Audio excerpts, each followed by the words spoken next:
Hello, everybody. It's Dr. B and Elizabeth here. We are going to share some tips and tricks for the holiday season because stress gets a little wonky during the holidays, and we've probably seen that already ramp up just since Halloween. So we want you and your families to have the most blissful holiday with the least amount of stress and tension within the family. So we're going to dive in and dig in, and we're going to go to our PowerPoint and make sure that we are on point for this. Elizabeth, you're going to take a little nap for me while we're no candy. She's been on a roll since Halloween, but not a sugar roll. Okay, she's going to take a nap, and we are going to share with you some blissful ways for your holidays. How's that? And ChiroSecure, thank you for giving us this opportunity to share our messages with other chiropractors out there and the world, and how we can make families healthier, happier, and the power of chiropractic. So you guys rock. Thank you for always having our back. All right, so let's just go through some really basic things to think about to spread the word to your practice communities. First of all, predictability. Here's the dealio. Brains want predictability. We want to be able to know or predict what it's going to feel like in different situations. If it's not going to feel safe, then the brain, we go into what I call limbic lock and load mode, and our reasonable, rational ability kind of flips offline. So then we get tantrums, we get bouts of restrictive behavior. I don't want to go. Or the other thing that you can see is where I don't feel good. I have a headache. I have a tummy ache, whatever. Okay. The mind is extremely powerful in holding us back from things that might be a little bit scary. So we've all heard about the Sunday scaries where adults, kiddos, everybody across the board is dreading Monday because they're either having to go back to school or to work or so forth. And those environments might not feel the safest. So what are predictability boards? Here's the scoop. Especially during the holiday seasons, kids are excited, especially going into Christmas season, right? Santa's coming, what are the presents and so forth. But they also might be hesitant, not understanding or knowing what it's going to feel like going to Aunt Martha's house for dinner, or going to a party at Joe and Alicia's house, whatever it is. So you can get a calendar. Just get one of those flexible laminated calendars, and you can put, depending on the age of the kiddo, if they don't read, use stickers. Okay, pictures. And I advocate using pictures for everybody, actually. But putting pictures of what is going on certain days in the next month and a half or so. So they know how many more days until this, that, or the other. And then if it's a place they haven't been to before, this is where it gets tricky. It's just like the kiddo that is used to going to Aunt Martha's after school every Wednesday, and they're cool with Aunt Martha's house.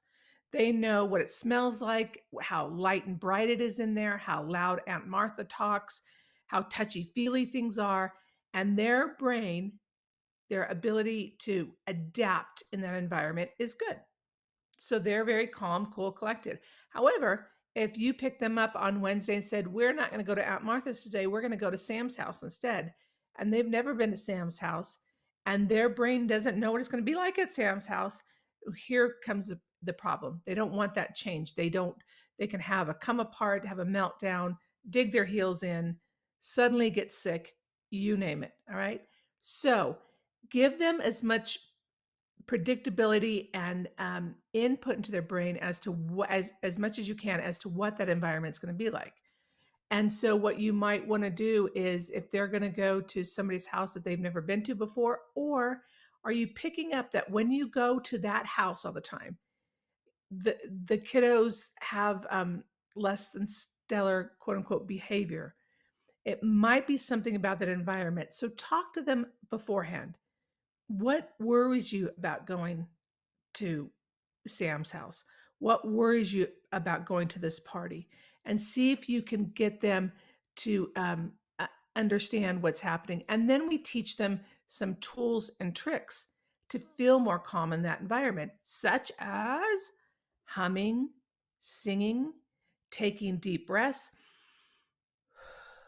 And I do that by saying, pretend that you're smelling a flower and you're smelling it, and then you're blowing off the petals. And they can practice that with the little pinwheels that you see in the summertime in gardens, or sometimes you can find them on Amazon at the dollar store or whatever, like a pen or pencil that has a little pinwheel on it, and get them to start practicing these calming techniques. So that can help in those environments that are to their brain a little bit treacherous. Deep pressure. Oh my gosh. Okay. Deep pressure fires proprioception, and proprioception is very grounding and calming. So you can do some deep squeezes in their extremities, all along their arms, up to their shoulders, both extremities. You can teach them to do squeezies on themselves. You can use things like Under Armour or tighter clothing that gives them that. It's a little bit more squeezes.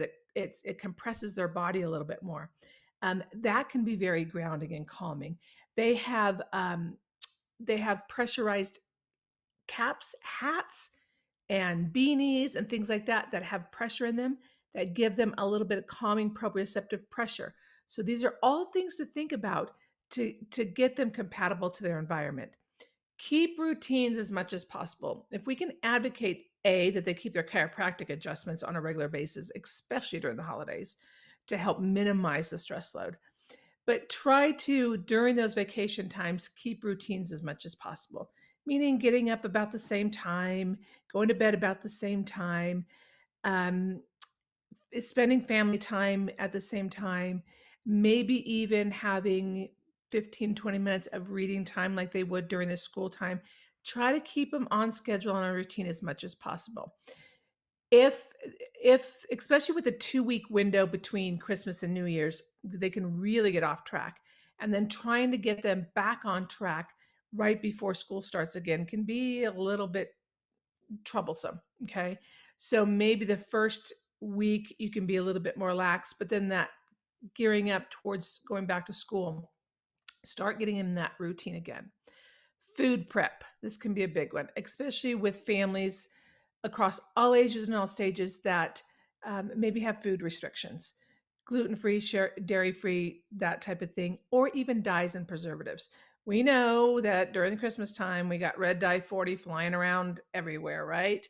And we know that red dye is very neuroexcitatory to the brain. It's just firing those neurons, and that's where you get the crazy brain.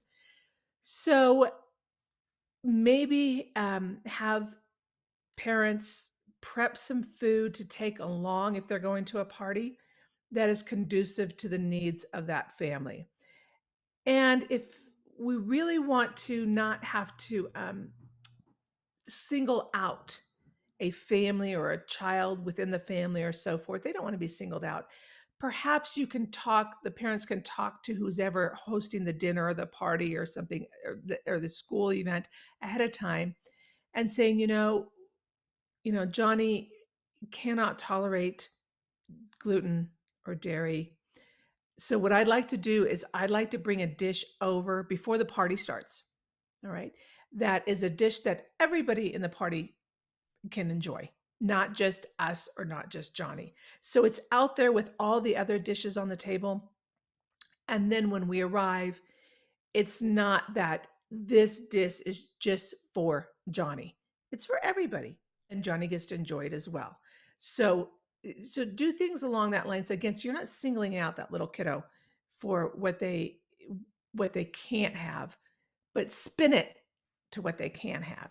All right. So food prep and thinking ahead of time, there's a lot of things parents can do to food prep and freeze and then take those out and enjoy at different events. So they're not having to scramble the day before, the night before for that particular party or dinner party or school party or whatever. Learn the words no, forget the words guilt. This is probably one of the hardest things I have, especially with my beautiful mamas. It's okay to say, "No, I'm sorry, we won't be able to attend that event." Don't overextend yourself or your families. "No, I'm sorry. Thank you for the invitation, but we're not able to attend." And don't feel guilty about it. Just like we talk about living within our financial means, we need to live within our emotional, mental, physical means and not overextend ourselves, because that's when the immune system tanks.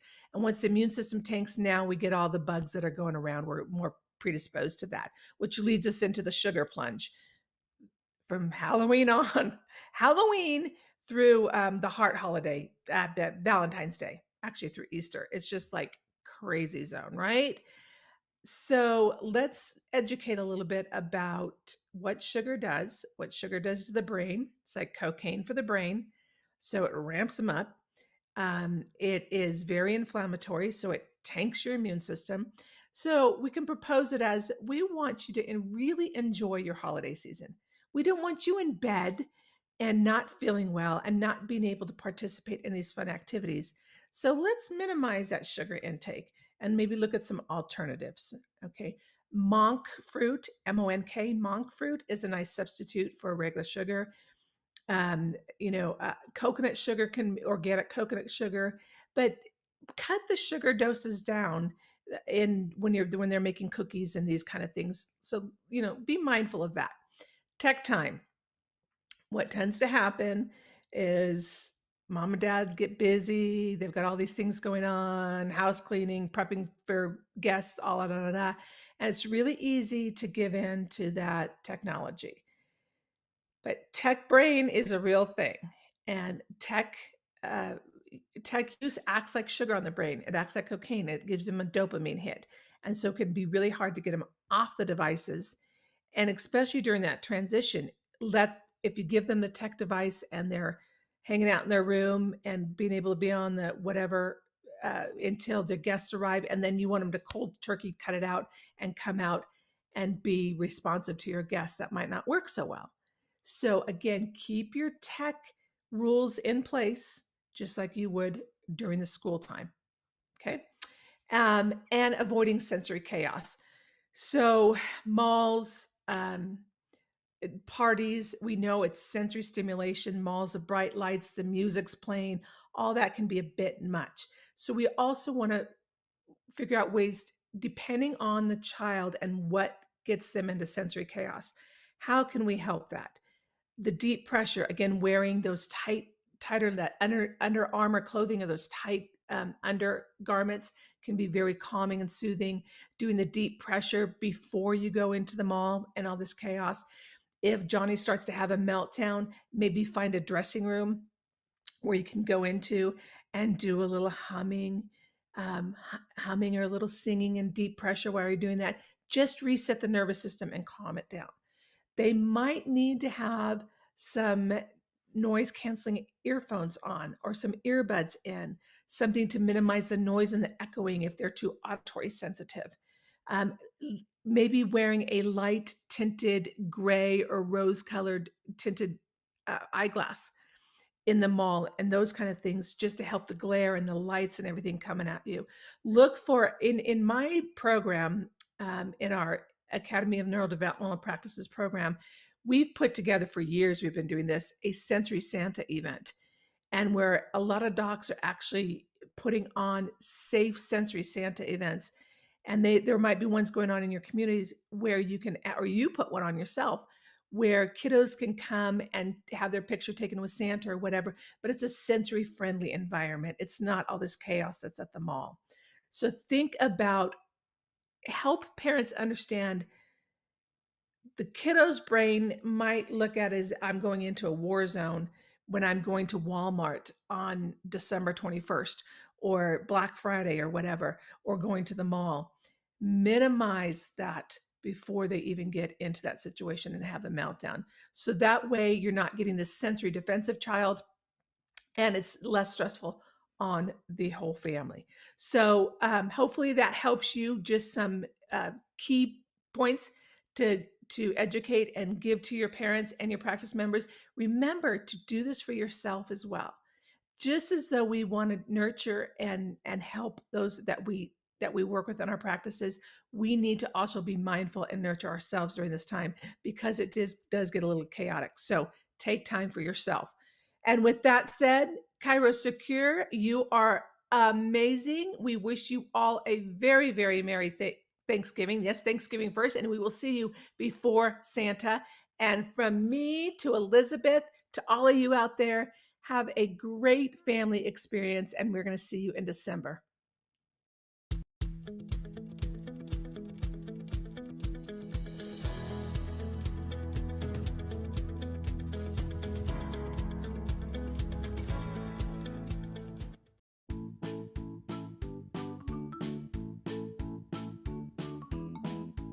Today's Pediatric show, Look to the Children, was brought to you by ChiroSecure.